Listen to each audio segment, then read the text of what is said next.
سلام. اليوم غنعمل معكم اللحم ديال العدس على طريقتي. عندنا 4 كيلو ونص ديال الملح، كنعملها ملح من الفوق ومن التحت، من بعد كندوز باش كنشحرها في خليط ديال الزيت بلديه وروميه مخلطه مع السمن وواحد كنور. هاد الطريقه هذه كتضمن لك ان اللحم ديالك كيجي بنين ومتشرب، واخا انه ما مرقاتش ليله كامله، يعني نديها في الغفله. هنايا المليجات ديالي كنبقى نقلبهم على جوج ديال الجهات حتى كنشوفهم صافي، يعني دخلت فيهم ديك التحميره، ماشي تحميره، فهموني زعما التعليقه. من بعد كنبقى نهز. الا كانت عندكم طنجره غير صغيره، هو من الاحسن انكم زعما كل طرف بوحدو باش هيدا كتدخل فيه مزيان داك التعليقه كما قلت لكم. من بعد كنبقى نحيدهم وكنزيد الطروفه اخرين. صافي غنخليهم كاملين في واحد الطبسيل حتى نسالي ديك الكونتيتي كامله اللي عندي ديال اللحم. شنو هنايا الدور ديال الكنور حتى هو كيعطي واحد البنه مزيونه بزاف من اللحم. الا كنتو انا كنقول لكم هاد الطريقه هذه، الا كنتو ما يعني ما مشرمليناهش ليله قبل، حيت كما عارفين ضروري اللحم انه يتشرمل عاد باش انه كيتشرب ديك النكهات كاملين ديال الاقامه. بالحق الطريقه هذه اللي قلت لكم راه والله العظيم الا فعاله، وكتضمن ان اللحم غادي يجيكم بنين. بالنسبه للعطريه كنعملها بوحديتها مع البصله، ما كنخلطهاش مع اللحم كما وريتكم كيفاش عملتلو. هنايا عندي مغروفه ديال الخرقوم، عندي 2 مغارف ديال السكنجبير، كما كتعرفوا اللحم كيبغي السكنجبير. عندي واحد الراس ديال الثومه ها هو تحت العطريه محكوك.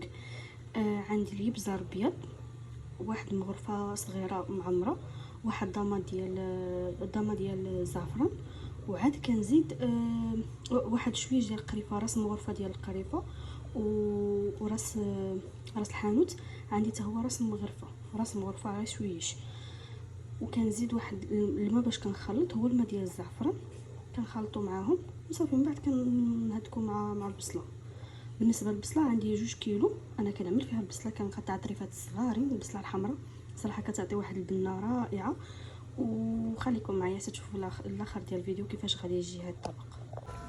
وبالنسبه للحم ديالنا من بعد ما شحرنا كل طرف بوحديتو كنخليوها هنايا كنردوا هادشي كامل للطنجره، كنقصوا العافيه مره باش من بعد كيتشرب ديك التعريقه، عاد كيطلق هو الماء ديالو، اللحم كيطلق الماء ديالو، كيطلق ديك الا باقي فيه شي كيطلقه صافي. من بعد كيتشرب. عرفتي هاد الطريقه اقسم بالله الا فعاله، احسن من سمحوا لي الكاميرا كتضبط، فعاله احسن من انك تشربوا وتبيتوا ليله كامله. جربوها وردوا عليا.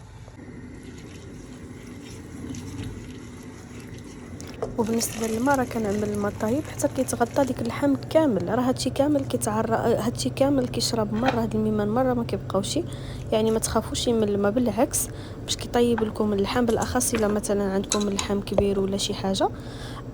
ونصيحه دائما اللحم فاش تكونوا كطيبوه كان صغير ولا كبير عملوا معاه تمر. انا عملت هنايا 7 حبات ديال التمر، غير وكاملين تكونوا كتغرفوا ديك الساعه ردوا البال. غسلت هنايا البرقوق غسلته، ومن بعد عملت له ماء اخرين. هنايا عندي النيش حتى هو غادي نعسلو.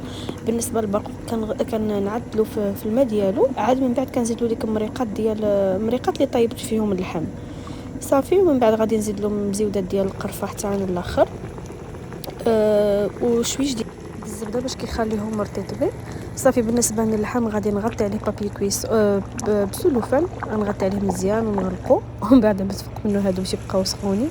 ندوزو باش نعدلو داكشي اللي غادي نزوق به. الطريقه ديال الشيء ما كتزيدوا لهم لا مال حتى شي حاجه، غير شويه ديال الزبده كتبقى تقلبوهم دابا ساعه من هنايا ومن هنايا حتى كتشوفوهم تحمروا وكتخليوهم.